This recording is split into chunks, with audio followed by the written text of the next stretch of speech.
Oke guys, welcome back to Daily Charting with Toshi, di mana kita akan daily chart your favorite cryptocurrencies. Oke, dalam 24 jam terakhir, cryptocurrency market lanjut lagi turun sebesar 0,59%, dengan total market cap mencapai di 1,26 triliun US dollars. Dan kita bisa lihat untuk Bitcoin kembali di angka sini, 297. Ya, guess what? Ini adalah struktur yang sudah kita bahas dari beberapa minggu lalu. Dan ini merupakan penurunan sebesar 0,86%. Untuk Ethereum kembali ke 1950-an. Ya, lagi-lagi angka yang sama, itu merupakan penurunan sebesar 2,52%. Untuk BNB, dia turun sebesar nyaris 1,6% lah. Dan sepertinya kalau kita lihat di sini tertahan oleh MA20 di daily. Nanti kita harus cek ya. Dan selanjutnya XRP turun sebesar 1%, Cardano turun sebesar 2,2%, Solana 3,77%, 3,77%, dan seterusnya. Ya, overall cenderung sedikit turun. Nah, sebelum kita lanjut, gue ingin ingatkan bagi kalian yang belum menggunakan Prime XBT, kita bisa di sini buy crypto, margin trading, earn interest, copy trade, dan berbagai macam hal lain. Bagi yang tertarik untuk menggunakan Prime XBT, di bawah ada link referral kita. Ya. Dan sekarang kita masuk ke chart. Di mana kita bisa lihat lagi-lagi Bitcoin ditahan oleh apa? Struktur 297. Ya. Jadi kalau kita lihat kemarin ya, sejak tanggal 24 Mei dia sudah ke reject. Ya, jadi setelah dia bisa dibilang ya breakdown ya pada tanggal 23 Mei di sini kita bisa lihat ini first attempt ya, tanggal 24 Mei, lalu tanggal 25 Mei dia coba lagi dan akhirnya masih gagal ya. Tetapi seperti yang kita lihat Bitcoin masih belum menyerah, dia masih coba tes terus. Dan di waktu bersamaan MA20 sekarang sudah di daerah 30.000 lebih 253 dolar. Jadi sudah sangat dekat ya. Jadi kita lihat dalam beberapa hari terakhir, apakah Bitcoin akan melakukan lagi movement yang sama seperti di Mei tanggal 4 dan 5, lalu pada tanggal 28, tanggal 26, dan seterusnya, atau jangan-jangan ini malah menjadi daerah demand dan naik. Tetapi baik lagi ya, kalau gue pribadi melihatnya ini lebih cenderung ke daerah supply, di mana ini mungkin akan mirip-mirip seperti sini. Ya, di sini juga sebenarnya terbuat satu daerah supply, tetapi lebih pendek waktunya ya. Dari tanggal 26 sampai tanggal 5 akhirnya kapitulasi. Ya, di mana dia sideways selama 1, 2, 3, 4, 5, 6, 7, 8, 9, 10, 11 hari. Di sini sideways-nya lebih lama. Ya. Jadi kemungkinan besar akan lebih mirip seperti itu. Ya. Tetapi baik lagi, ya kita sebagai seorang trader tidak boleh terlalu deterministik. Ya. Masih ada kemungkinan naik, ada. Ya, dan kalau kita ngomong skenario-nya cukup mirip seperti di 2018 ya. Bagi kalian yang sudah terus ngikutin DCWT pasti tahu skenario 2018 di mana kita bisa lihat waktu itu sama-sama ya. Kalau kita lihat pada di sini dia drop di April lah ya, kurang lebih jebol dari trendline. Kalau di 2018 kita bisa lihat dia jebol juga tapi kayaknya nggak di April. Ya, di sini. Dia jebol di Juni ya.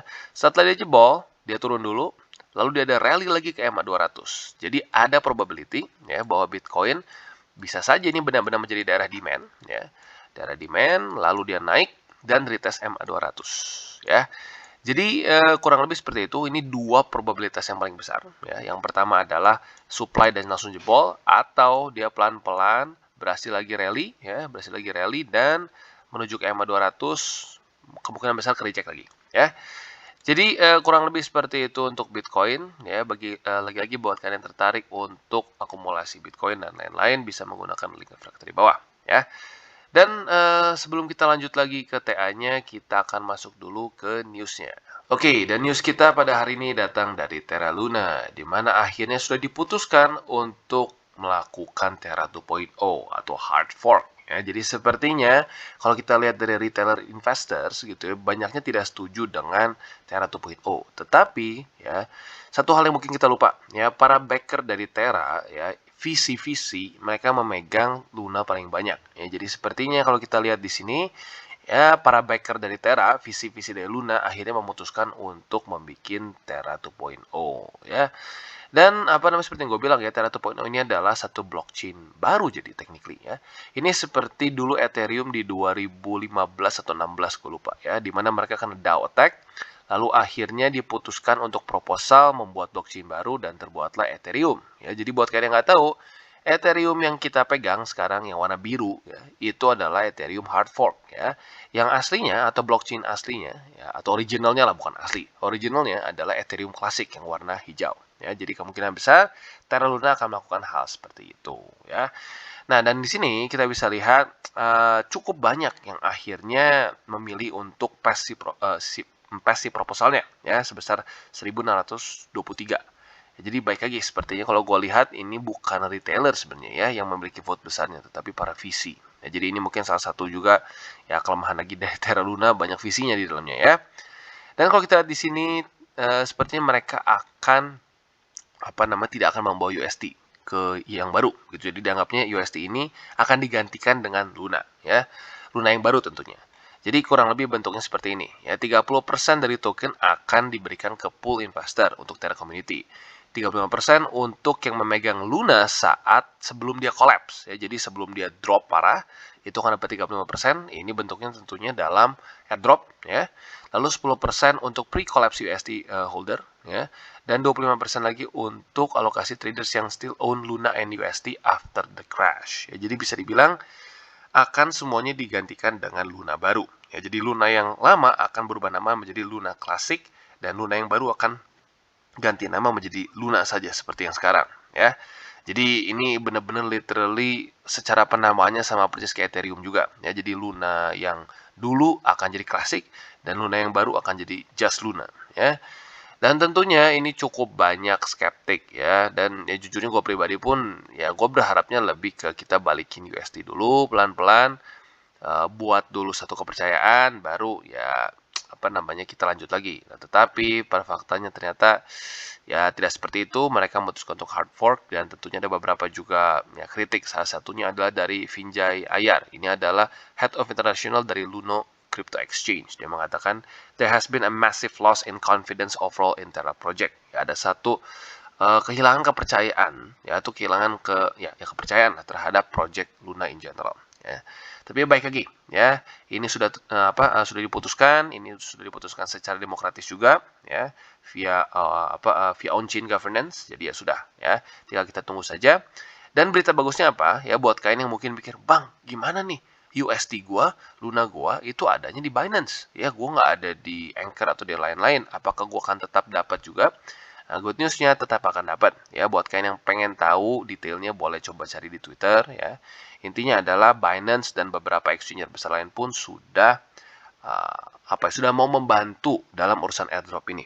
Ya, karena lagi-lagi lebih banyak orang yang taruh cryptocurrency di ya exchanger dibandingkan dengan protokol-protokol DeFi ya. Ya, dan mungkin sampai sekarang ya satu-satunya hal yang kita bisa lakukan adalah ya berdoa semoga saja ini benar-benar bisa di-cover ya. Dan sekali lagi ini adalah kurang lebih alokasinya ya, 30% token untuk pool investor, 35% untuk orang yang memegang Luna sebelum collapse, 10% untuk pre-collapse USD holders, lalu 25% untuk token yang dialokasikan ke traders yang masih memiliki Luna dan USD setelah crash ya. Jadi buat kalian yang mungkin masih punya Luna dan USD ya di hold saja dulu ya, karena sudah ya kesannya sudah nanggung juga ya, tinggal kita tunggu aja. Just in case, maybe mungkin saja mereka bisa pelan-pelan balik dengan market yang berbeda. Ya, awalnya market mereka lebih ke stable coins yang algoritmik, mungkin kedepannya akan lebih ke layer 1 saja gitu, menjadi saingan lagi untuk AVAX, Polkadot, dan lain-lain. Oke, dan sekarang kita balik lagi ke Bitcoin. Dan seperti yang kita sudah bahas ya, kecenderungannya lebih menuju ke daerah supply. Pasti nggak supply? Ya nggak ada yang pasti ya. Dan kalau kita ngomong, salah satu kemungkinan lain adalah dia mungkin saja seperti 2018, seperti yang tadi kita bahas, dia naik lagi dan kepantul lagi atau kerja di daerah EMA 200, sama seperti di 2018. Itu kemungkinan yang lain. Tetapi secara probabilitas lebih besar ini akan menjadi daerah supply dan ke-reject lagi. Kenapa bang? Karena kita lihat sejak basically April ya, atau lebih tepatnya sejak sejak tanggal 6 April, Bitcoin terus ter-reject oleh MA20 secara konstan. Ya, jadi ya makanya kita harus lebih siap, ini kemungkinan besar akan menjadi daerah supply ya. Dan selanjutnya kita bisa bahas juga bahwa indeks dolar ya. Indeks dolar sekarang masih dalam kondisi yang technically masih belum berhasil menembus ya 102. Kemarin ini hold as resistance. Tetapi di waktu bersamaan kita bisa lihat kemarin ada perlawanan dari indeks dolar setelah 2 hari berturut-turut drop ya. Jadi ya kita lihat nih, apabila MA50 terutama nih ya berubah menjadi support dan lebih tepatnya memantulkan US dollar kembali ke atas, ya siap-siap possibility-nya Bitcoin akan benar-benar menuju MA200 weekly. Tetapi kalau sampai dia terus melemah, melemah dan melemah, nah ini ada kemungkinan ya, mungkin saja Bitcoin bottomnya di daerah 30.000 ya dan kembali lagi ke atas ya. Tetapi sayangnya untuk skenario tersebut masih cenderung highly unlikely. Kenapa? Karena the Fed masih berencana untuk 2 kali lagi meningkatkan interest rate di Juni dan di Juli, masing-masing 50 basis point atau kurang lebih setengah persen ya.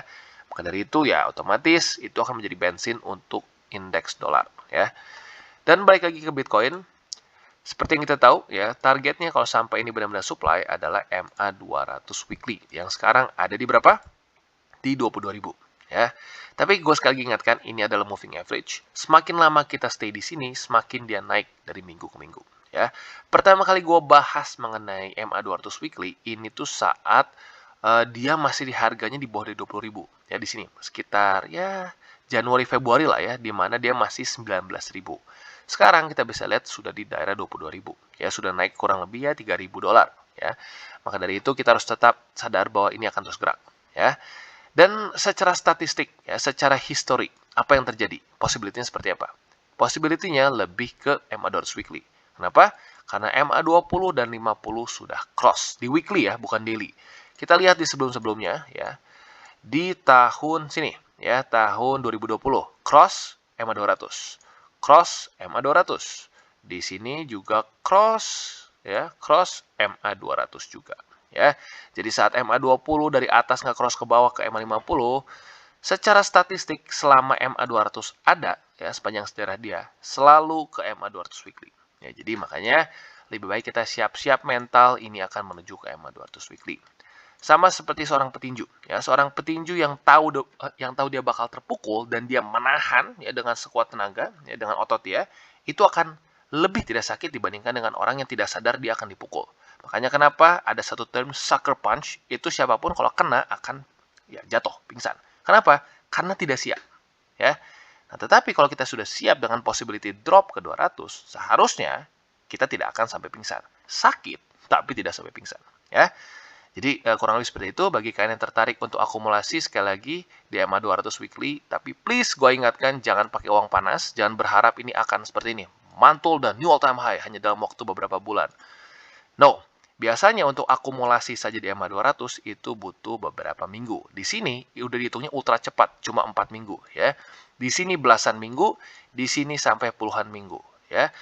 Bener nggak di sini menguntungkan punya posisi di sini? Yes. Tapi kalau lu over leverage dan ujung-ujungnya lu nggak bisa bayar juga, lu malah harus tutup posisi, ujung-ujungnya malah buntung. Ya, jadi sekali lagi gue ingatkan, walaupun MA200 adalah sebuah peluang yang luar biasa besar dan luar biasa bagus ya secara statistik, jangan pakai duit panas. Ya, tetap pakai duit dingin, tetap jaga resiko. Oke, dan sekarang kita masuk ke BNB dan seperti yang kita bisa lihat ternyata masih utuh ya. BNB salah satu altcoins ya, bahkan dari semua kripto mungkin dia salah satu yang masih paling oke ya untuk sekarang ya. Dimana dia kemarin pada tanggal 24 Mei berhasil ya close di atas dari MA20. Kemarin dia berhasil juga bertahan tetap di atasnya, nggak jebol ke bawah. Jadi untuk sekarang BNB masih kita bisa pasang buy limit untuk MA20. Tapi masuknya ke apa? Masuknya ke agresif ya, bahkan ekstra agresif untuk sekarang ya, karena lagi-lagi kita melihat kondisi yang masih risk off ya. Jadi buat kalian yang mungkin lebih cenderung agresif ya, bisa pertimbangkan MA20 yang ada di daerah 310 dolar. Dan buat kalian yang lebih cenderung konservatif seperti biasa bisa bersabar di daerah 263,6 USD, di mana lagi-lagi ini adalah struktur summer low 2021. Sekali lagi ya, andaikan BNB tembus dari sini, gua sarankan untuk stop dulu ya, jangan tambah lagi posisi. Karena kenapa? Saat dia pecah struktur di sini ya, secara demand menurut gua BNB akan benar-benar atau tergantung lah ya, akan benar-benar bergantung terhadap Bitcoin saat tembus dari summer low. Seperti beberapa aset lain ya. Ada beberapa aset lain juga yang sudah tembus summer low-nya, ujung-ujungnya sekarang demand-nya literally hanya tertarik-tarik oleh BTC ya. Jadi kurang lebih seperti itu. Semoga saja ya Binance andaikan sampai BTC memutuskan untuk lanjut ke MA200 weekly, semoga saja dia tetap bisa bertahan di atas dari struktur ini ya. Andaikan sampai seperti itu. Karena kenapa? Ya seperti gue bilang ya teorinya. Seperti anak tenggelam dengan pelampung sama tidak dengan pelampung. ya. Andaikan seorang anak pakai pelampung bocor, ya, sebocor-bocornya tenggelamnya akan lebih lamban dibandingkan anak yang nggak pakai pelampung dan tenggelam aja langsung ke bawah, ya. Jadi sama seperti itu, BTC akan lebih gampang menarik altcoins yang pelampungnya masih ada, itu dibandingkan dengan altcoins yang pelampungnya sudah hancur dari kapan-kapan, ya. Oke, dan selanjutnya kita masuk ke Ethereum. Dan sayangnya untuk Ethereum, kita bisa lihat dia close daily kemarin, atau jam 7 pagi tadi tepatnya ya, di 1940. Artinya di bawah dari 1943. Ya, jadi technically speaking, dia breakdown. Tetapi seperti yang gue bilang, kalau tipis, kita lihat besoknya. Ya, kalau sampai besoknya lanjut lagi turun dan membuat lower low, terutama ya, di bawah dari sini, di bawah dari 1916, kemungkinan besar itu lanjut breakdown, ya. Dan kalau itu breakdown, kemungkinan besar akan kemana? Ya, retest lagi dan ke 1780, ya. Jadi untuk sekarang Ethereum kita bisa lihat yang menjadi alasannya menurut gua adalah karena MA20 yang semakin mendekat, ya.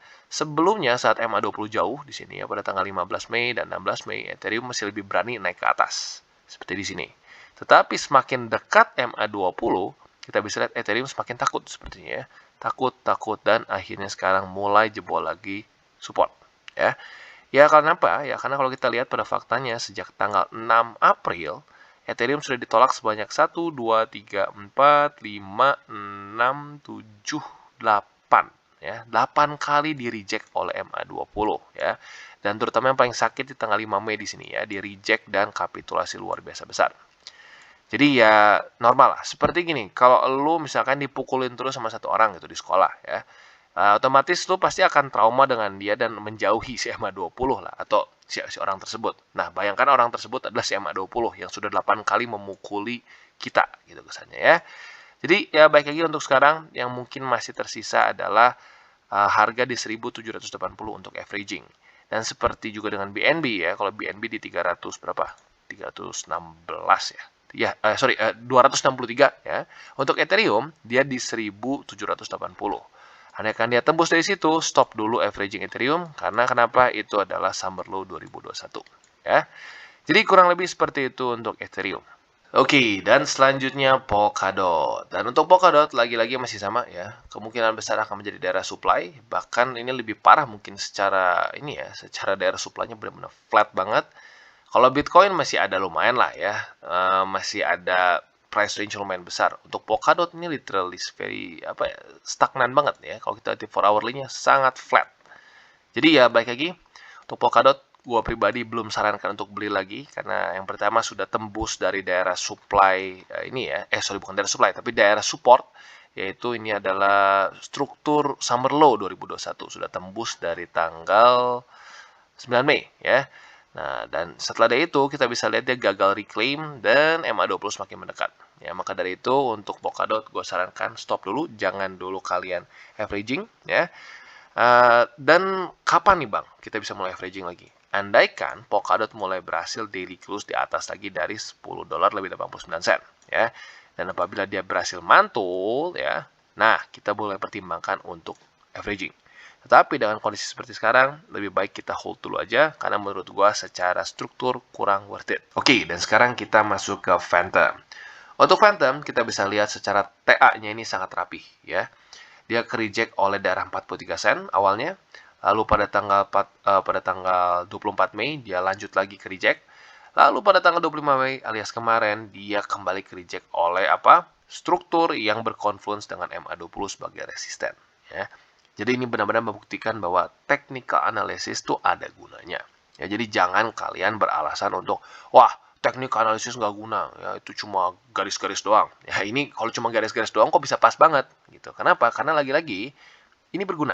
Tetapi bukan seperti rumus matematika 1 tambah 1 sama dengan 2. Ya, ini ngomongin probabilitas. Semua support dan resisten biasanya akan ngaruh ke harga. Tinggal pertanyaannya, sebesar apa pengaruh dia terhadap harga? Ya, sama seperti bisnis lah, ya, sama seperti bisnis. Ada orang-orang berpengaruh, ya. Nah, tetapi kita nggak pernah tahu orang ini berpengaruhnya sampai sebesar apa terhadap bisnis A, bisnis B, dan seterusnya. Ya, jadi ya baik lagi, semua probabilitas. Kita harus lebih memandang trading ini seperti bisnis, ya. Nah, jadi untuk sekarang kita bisa lihat bahwa dia tertolak oleh resisten-resisten di sini, ya. Nah, untuk support kita bisa lihat masih cenderung jauh di bawah. Jadi ya, untuk sekarang Phantom support masih bertahan di daerah 30 sen. Dan itu masuknya untuk konservatif, ya seperti biasa. Tapi please gue ingetin lagi bahwa altcoins jangan terlalu banyak, ya. Buat lu yang mungkin portofolionya 10%, 20% altcoins, mungkin boleh untuk terus averaging. Tetapi kalau altcoins kalian udah kebanyakan, udah 70-80% altcoins, lebih baik kalian averaging saja di Bitcoin dan Ethereum dulu, ya. Jadi kurang lebih seperti itu untuk Phantom, ya. Dan lagi-lagi semoga saja struktur dari Phantom bisa terus bertahan di atas dari 30 sen. Ya, karena kalau sampai dia jebol lagi lanjut, ya apalagi kalau sampai BTC kebanting di 22.000, kemungkinan besar ya kalau sampai ini struktur nggak bisa bertahan, dia akan lebih terpuruk lagi, ya. Jadi kurang lebih seperti itu untuk Phantom. Oke, dan selanjutnya AVAX. Dan AVAX lagi-lagi gagal untuk reclaim daerah 30 dolar di sini ya. Jadi sudah 2 hari ya, sudah 2 hari dia belum berhasil menembus setelah pada tanggal 23 Mei dia breakdown ya. Dan kalau kita lihat secara struktur, di sini membuat lower low ya, membuat lower low, lower high, lower low, lower high dan seterusnya. Ya, jadi kemungkinan besar cenderung akan lanjut turun. Tetapi good newsnya untuk AVAX adalah dia masih memiliki summer low. Ya, summer low dia makan cukup jauh ya, di daerah 9 dolar lebih 45 sen. Jadi untuk AVAX basically ini adalah stasiun terakhir ya. Andaikan tembus, kondisinya sama seperti Ethereum, BNB dan lain-lain ya, di mana gua sarankan untuk jangan dulu tambah posisi. Ya, tunggu sampai minimal dia bounce lagi ke daerah struktur situ ya. Dan tentunya seperti yang gue bilang juga, beberapa aset beberapa altcoins lebih tepatnya ya. Saat mereka sudah tembus summer low, kemungkinan besar demand mereka akan 100% atau 90 berapa persen lah tergantung dengan BTC. Ya, dimana untuk aset-aset yang masih di atas dari summer low biasanya masih memiliki demand sendiri. Ya, jadi untuk AVAX ini mungkin salah satu aset yang not bad, ya masih cukup jauh dengan summer low mereka. Ya, tetapi tentunya PR-nya untuk short term-nya adalah kembali reclaim daerah 30 dolar lebih 5 sen. Ya. Tetapi untuk kali ini ya, gue tidak sarankan andaikan dia berhasil reclaim, kalau dia terpantul, jangan dulu beli. Ya.